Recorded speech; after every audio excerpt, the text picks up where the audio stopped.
Magnitude 5.1 na lindol ang yumanig sa Calaca, Batangas pasado hating gabi kanina.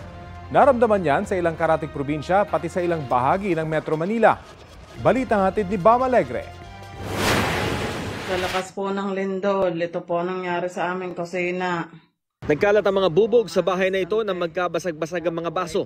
Nahulog ang mga ito mula sa estante, bunsod ng paglindol kaninang pasado hating gabi. Kuha yan ni Yus Cooper Marites Atahar sa Balayan, Batangas. Sa kuha naman ng CCTV sa labas ng bahay ng magulang ni Kelvin Carl, kita rin ang pagyanig dulot ng lindol. Ayon sa Philippine Institute of Volcanology and Seismology, naitala malapit sa Calaca ang epicenter ng magnitude 5.1 na lindol pasado hating gabi kanina.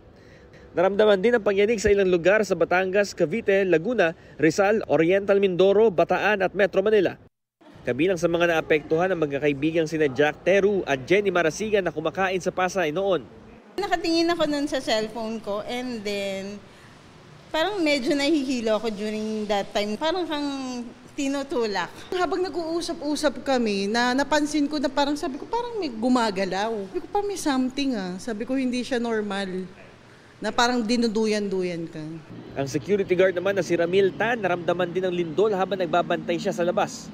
Naramdaman ko talaga yumugyug akong gano'n Sabi nga ng kasama ko, sabi niya, lumilindol. Sabi po ng kasama kong babae. Kasi yung upuan niya, sumayaw.